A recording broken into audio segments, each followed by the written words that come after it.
Hi guys! Tanghali na dito sa amin. Today is Easter. Yan. Happy Easter po sa inyong lahat.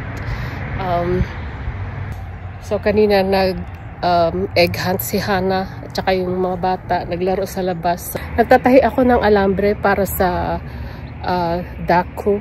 Guys, nailipat na namin yung duck fence. Ayan. So ngayon, nagtatahi ako nitong wires. Ayan. Bago ko siya ipitin dito sa baba para hindi makapasok yung kung ano man na dyan, yung kakain sa itik ba. So ayan, para safe yung ating itik.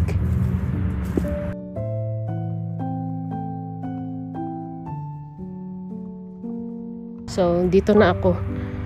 Ayan, mahaba-haba pa yan hanggang dun sa harapan. Sobrang init guys, ilang araw na mainit. Ang hirap gumawa sa labas. So ngayon mainit siya pero hindi kagaya nung kahapon at saka nung isang araw. Yan, medyo okay siya ngayon. So yan, nakita nyo marami pa tayong mga abubot dyan. So dinadahan-dahan ko siyang linisin. So at least wala na yung chicken coop dyan. At nailipat na. So medyo madali na lang yan ayusin. So this week yan yung aking gagawin. So yung mga nag-work dito sa bahay, babalik sila next month kasi meron silang big project daw. And yung sa amin tapos na siya pero meron pang maliliit na details na kailangan ayusin, kagaya ng mga pinturan, mga pinagbanggaan, ganun. So kailangan siyang pinturahan. Tapos meron pa silang ginagawang bookshelf na maliit dun sa may aming hagdanan. So yan, malapit na rin yun matapos. And then yung kitchen namin is lalagyan na lang siya ng ilaw, and then itatap na yung gas, and then ready na siya. So actually pwede ko nang gamitin yung ating kitchen. Pwede na ako mag-move doon, kaso inuuna ko muna tong aking duck coop, yung mga chickens na yung mga alaga natin. So kailangan unahin kasi lumalaki na sila, kailangan na nilang lumipat sa labas, kailangan na nilang mag-adjust sa kanilang big coop. So yan.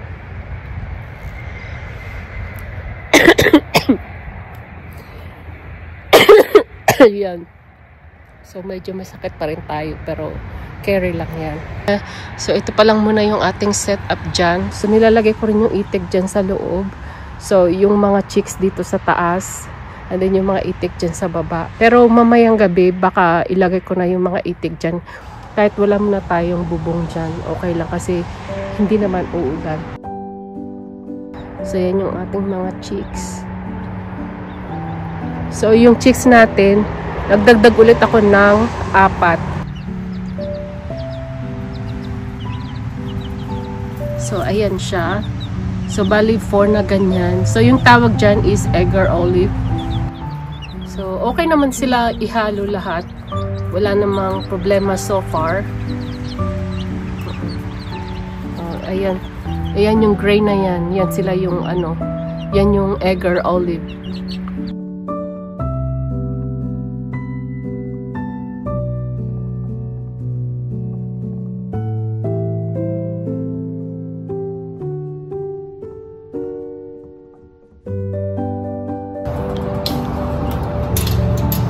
So, kumusta kayong lahat guys? Ako, ito may sakit pa rin. Pero, kinakaya naman yung kailangan nating gawin, ginagawa pa rin. Inom lang na inom ng tubig, stay hydrated lang. So, marami nating gagawin. Kailangan ko siyang tapusin. Yung ating sibuyas, hindi pa naitanim. Ayan siya. Binabad ko to kahapon sa tubig kasi bala ko nga siyang itanim, pero sana mamaya maitanim ko na siya. Tingnan mo.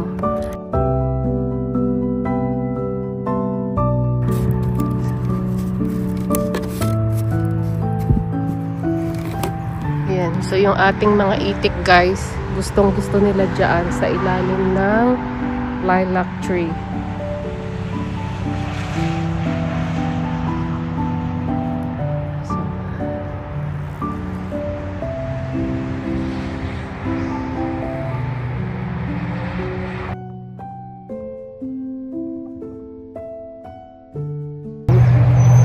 Tatapusin ko yung aking ginagawang alambre. So, para mamaya mailagay ko na yung itik dito. Ayan. So, madali lang naman tong gawin. Kasi, tinatali ko lang siya dito ng alambre para, yan, kagaya niyan, bumubuka. So, kailangan siyang isarado. Ayan.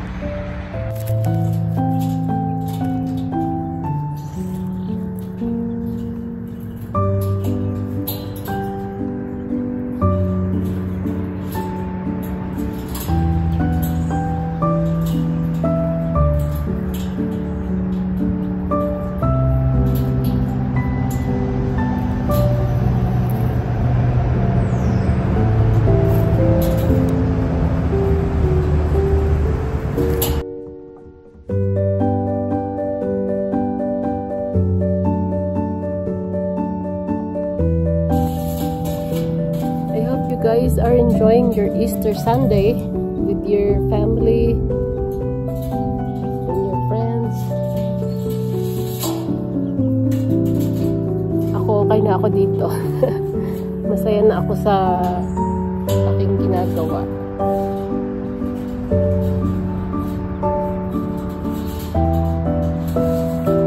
And yung mga bata busy din sa loob. So, may pasok na sila bukas. Kasi nag-spring break last week. And then, bukas na yung balik nila sa school. Monday.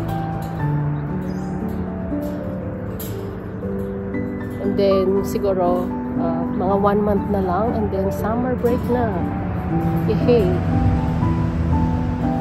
So, kailangan namin i-figure out kung ano yung gagawin namin sa ating mga alaga dito. Para makapag-bakasyon kahit paano. So, kailangan namin planuhin kung ano yung magandang gawin dito. Kasi marami namang mga automatic feeder dito. Tapos, automatic door. Yun. Tapos, lagyan mo lang ng unlimited water. So, yun. Madali lang naman yan.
Guys, natapos ko na yung wires. So, naglagay na rin ako dyan ng mga board. Ayan. Tapos yung bahay ng aso na hindi na ginagamit, nilagay ko dyan. So, then itong pallet. Ayan. So, pwede na silang matulog dito mamayang gabi. Then, bukas ko na lang siguro aayusin yung kanilang bubong. Guys, yung ating dinner, dahil sobrang init today, so, yan, gumawa tayo ng watermelon, tapos corn. Yan. With butter na yan, tsaka sprinkle na lang ng asin. And then, tayo dito yung refried bean. chips and salsa, and then guacamole, and then corn. Good morning, guys. We have a foggy morning there. As you see, our grass is starting to get taller. They're growing for a couple weeks. And then we're going to try to mow it.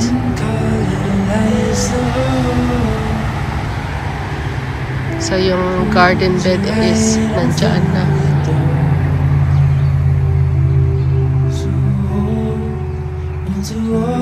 It's been raining all night.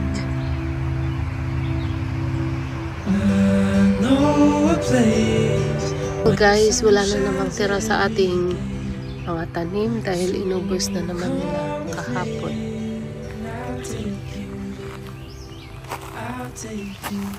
So yung ating lettuce wala talagang tira, tingnan mo.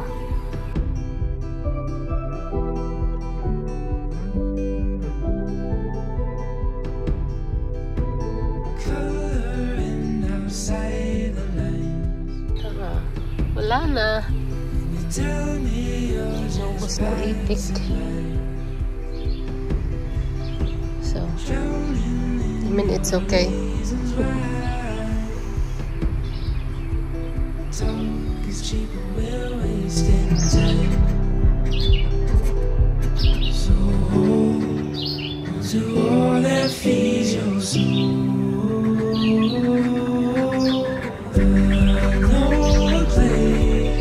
Good morning! Come on! So come with me, I'll take you there. I'll take you there.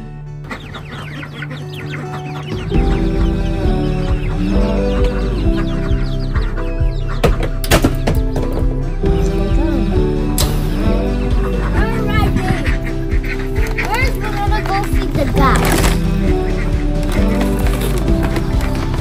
Hannah, we're gonna feed the ducks.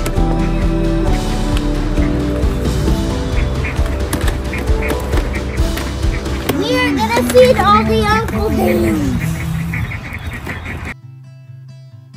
Talk is cheap and we're wasting.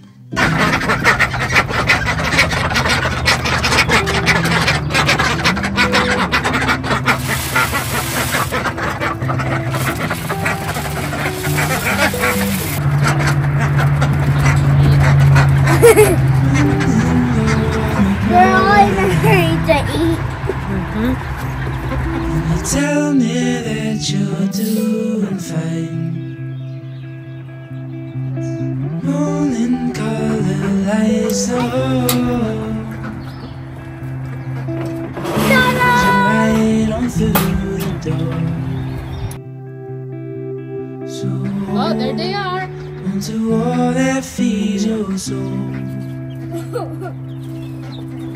I know a place where the sun shines every day. So come with me, and I'll take you there. I'll take you there.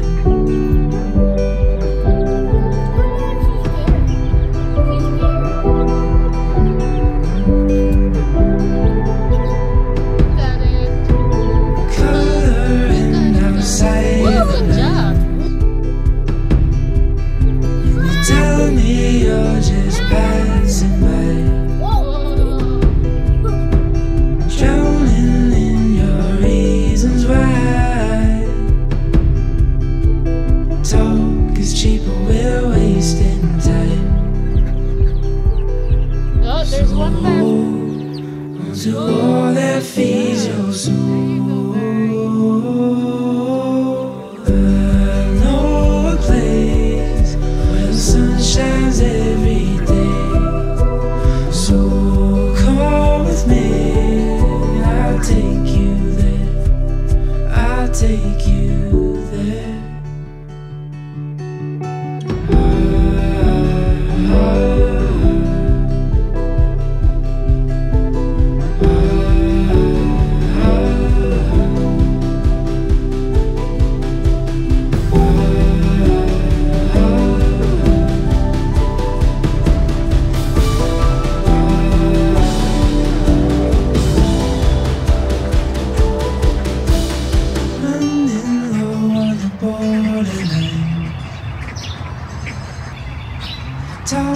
it's cheap and we're wasting time.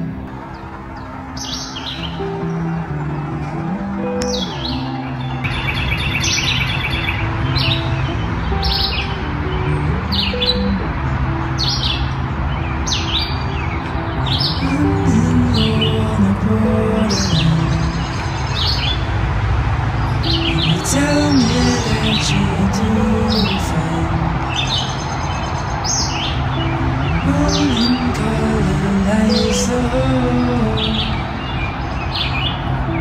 Close your eyes on through the door.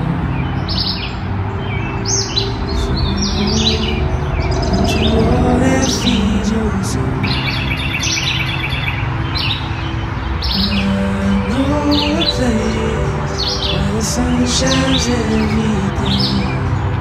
So come with me, I'll take you. I'll take you.